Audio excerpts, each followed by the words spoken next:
नमस्कार विद्यार्थी मित्रांनो. मी तुम्हा सर्वांचे सीईटी बाय ग्लोबल ऑनलाईन या युट्यूब चॅनलवर स्वागत करते. तर 2026-27 साठी सीईटी पोर्टल सुरू झालेले आहे. म्हणजेच रजिस्ट्रेशन जे आहे सीईटी साठी ते सुरू झालेले आहे आणि ते कसे करायचे आहे ते आपण या व्हिडिओमध्ये स्टेप बाय स्टेप जाणून घेणार आहोत. जर का तुम्ही महाराष्ट्र एमसीए सीईटी एक्झाम 2026 यासाठी प्रिपेअर करत असाल तर हा व्हिडिओ तुमच्यासाठी आहे. ग्लोबल ऑनलाईन आपल्यासाठी घेऊन आले आहे महाराष्ट्र एमसीए सीईटी एक्झाम 2026 यासाठीचा कम्प्लीट कोर्स, ज्यामध्ये तुम्हाला डेली लाईव्ह लेक्चर्स मिळणार आहेत, टॉपिक वाईज प्रॅक्टिस एमसीक्यूज मिळणार आहेत, सोबतच फुल सिलेबस नोट्स असतील, full syllabus mock test, full syllabus MCQ series आणि सोबतच लॅपटॉप आणि वेबव्ह्यू सुद्धा आहे. आपल्या ग्लोबल ऑनलाईन ॲपवर तुमच्यासाठी खास आम्ही डेमो क्लासेसची सुविधा सुद्धा केलेली आहे. तर जर का तुम्हाला इनरोल करायचं असेल तर दिलेल्या नंबरवर तुम्ही संपर्क करू शकता किंवा ग्लोबल ऑनलाईन ॲप प्ले स्टोअरवरून डाउनलोड करू शकता. महाराष्ट्र एमसीएसईटी एक्झामची जी फीज आहे ती आहे 4,000 रुपये. त्यामुळे तुम्ही नक्की इनरोल करा. चला तर मग रजिस्ट्रेशन कसे करायचे आहे ते आपण जाणून घेऊया. तर अशा पद्धतीने गुगलवर सीईटी सेल महाराष्ट्र हे तुम्हाला सर्च करायचे आहे. त्यानंतर इथे पहिलीच आपल्याला साईट दिसणार आहे, त्यावर क्लिक करायचे आहे. चला, त्यानंतर बघा अशा पद्धतीचा एक पेज तुमच्यासमोर येणार आहे, ज्यामध्ये government of Maharashtra state common entrance test cell असं लिहिलेलं आहे. इथे आपल्याला CET examination portal for AY 2026-2027 इथे आपल्याला दिलेलं आहे. तिथे आपण जाऊन क्लिक करायचं. त्यानंतर तुम्हाला अशा पद्धतीने ते करायचं आहे. न्यू युजरसाठी आपण रजिस्टर करणार होतो. इथे आपल्याला ईमेल, पासवर्ड कन्फर्म करायचा आहे, फुल नेम टाकायचं आहे, आधारमध्ये दिलेलं, त्यानंतर डेट ऑफ बर्थ आणि रजिस्टर असं आपल्याला करायचं आहे. तर आता माझं लॉग इन असल्यामुळे आपण काय करतो आहे, रजिस्टर आणि पासवर्ड टाकून साइन इन करतोय. ठीक आहे. तर अशा पद्धतीने आपण त्यानंतर ते सगळं झाल्यानंतर आपल्याला एक प्रोसीड करायचं आहे डिजी लॉकरमध्ये. तर डिजी लॉकर कशासाठी, जे आपण अपार आय डी म्हणालो होतो, ते अपार आय डी जी आहे ती आणि आधार कार्ड तिथे दोन्ही आपल्याला लिंक करायचं आहे. Proceed to DigiLocker. ठीक आहे. अशा पद्धतीने इथे आता आपला आधार कार्ड टाकायचं आहे. त्यानंतर आपण नेक्स्ट करून ते सगळं मिळवू शकतो. तर यासाठी तुम्हाला सगळं आधार कार्ड लागणार आहे आणि ऍक्च्युली कसं आधार कार्डमध्ये जो नंबर नाव असतो आणि नंबर इथे आता मागितलेला आहे, जे नाव असतं ते आपल्याला एक्झॅक्ट तसं इथे लिहावं लागते आहे. त्यामुळे सोबत तुम्ही रजिस्ट्रेशन करत असताना आधार कार्ड नक्की ठेवा. ठीक आहे.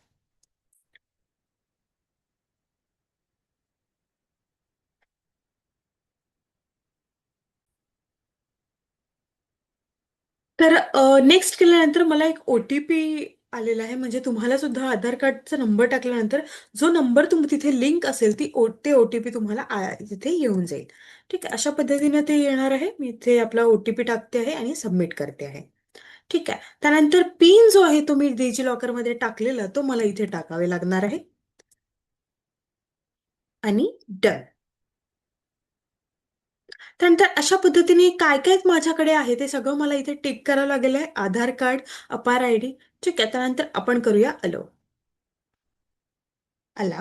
त्यानंतर मग प्रोसेसिंग होणार तुमचं सगळं रिक्वेस्ट आणि तर अशा पद्धतीने जे आहे डिजी लॉकरचा अपार आय डी केल्यानंतर तुम्हाला पर्सनल डिटेल्स येणार आहेत. ठीक आहे. तर पर्सनल डिटेल्समध्ये तुम्हाला अशा पद्धतीने अम, आपला आय डी नंबर वगैरे टाकायचा आहे. तर एंटर अपार आय डी आपल्याला टाकायची आहे.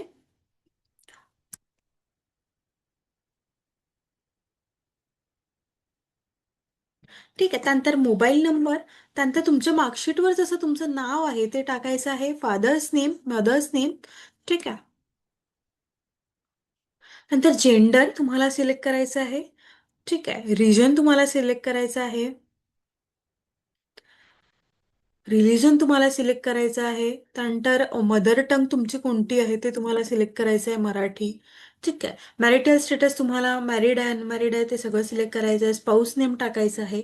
त्यानंतर परमनंट ॲड्रेस जो आहे तो तुम्हाला इथे टाकायचा आहे. ठीक आहे. त्यानंतर त्याचं सगळं STD code, phone number alternate असेल तर, आणि मग काय करायचं, सेम ॲज परमनंट ॲड्रेस. ठीक आहे. म्हणजे हे परत सिलेक्ट करायची तुम्हाला गरज नाही. त्यानंतर डोमेस्टिल ऑफ महाराष्ट्र येस, मायनॉरिटी असेल तर येस नो, डिसेबिलिटी असेल तर येस नो, हे कोणत्याही वर्षी तुम्ही पास केलं SSC ते तुम्हाला टाकायचं आहे. त्यानंतर SSC टोटल पर्सेंटेज तुम्हाला टाकायचे आहे. ओके. त्यानंतर इक्विव्हॅलंट बोर्ड महाराष्ट्र, आणि हे अशा पद्धतीने SSC स्कूल कोणतं होतं, तुमच्या कोणत्या स्टेटमध्ये होतं ते तुम्हाला टाकायचं आहे. त्यानंतर इथे येस, आणि इथे आय कन्फर्म करून तुम्हाला सेव्ह चेंजेस करायचे आहे. ठीक आहे. सेव्ह चेंजेस केल्यानंतर तुम्हाला अशा पद्धतीची स्क्रीन दिसणार आहे. ठीक आहे. इथे आपलं CET रजिस्ट्रेशन, प्रोफाईल, स्कॅप जे राऊंड होतं त्याबद्दलची माहिती, मॉक टेस्ट, हॉल तिकीट और ॲडमिट कार्ड आणि स्कोअर कार्ड तुम्हाला इथेच मिळून जाईल. ऑब्जेक्शन ट्रॅकर जर का तुम्हाला करायचं असेल ते सुद्धा तुम्हाला इथेच मिळून जाईल. ठीक आहे. त्यानंतर आपल्याला CET रजिस्ट्रेशनवर क्लिक करायचे आहे, आणि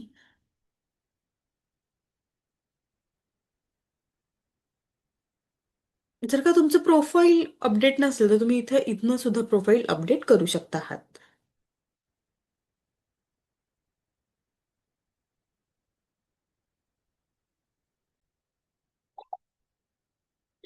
त्यानंतर तुम्ही जर का तुम्हाला ज्या सीईटी म्हणजे जी सीईटी तुम्हाला द्यायची आहे तिथे त्याला रजिस्ट्रेशन करायला तुम्हाला इथे क्लिक करावे लागेल, आणि तुम्हाला त्यावर क्लिक करून समोरची प्रोसेस करावी लागेल. तर इथपर्यंत तुम्ही सगळ्यांनी रजिस्ट्रेशन करून ठेवावं, जेणेकरून तुमची सीईटी सुरू झाली रजिस्ट्रेशनची तर तुम्हाला सरळच अप्लाय करता येईल.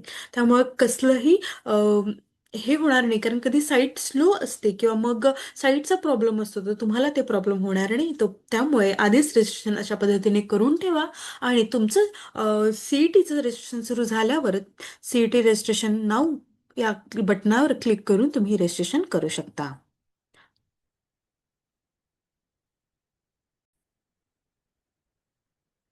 तर अशा पद्धतीनेच तुम्हाला रजिस्ट्रेशन करायचे आहे.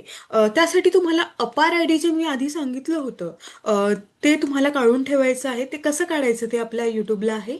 आणि डिजी लॉकर जे आहे ते ॲप घेऊन ठेवा, त्यामध्ये सगळं तुमचं टाकून ठेवा, जेणेकरून तुम्हाला नंतर काही त्रास होणार नाही. सोबतच आधार कार्ड आणि जर का तुम्ही डिसेबल असाल त्याचं सुद्धा सर्टिफिकेट तुम्हाला ठेवायचे आहे. हे 3 खूप मेंडेटरी सर्टिफिकेट आहे, जे तुम्हाला खूप आवश्यकता पडेल त्याची.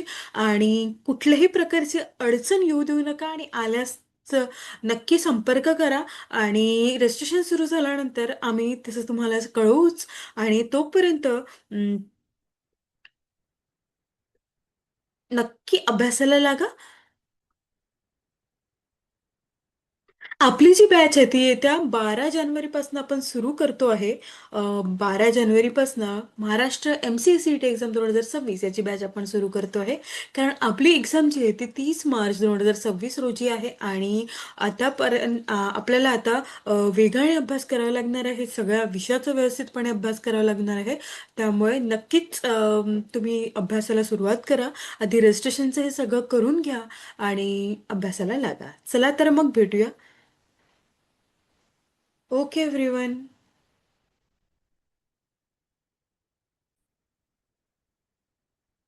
Okay everyone, thank you so much. जर का तुम्हाला एनरोल करायचं असेल तर तुम्ही दिलेल्या नंबरवर संपर्क करू शकता, किंवा ग्लोबल ऑनलाईन प्ले स्टोअरवरून डाउनलोड करू शकता. थँक्यू.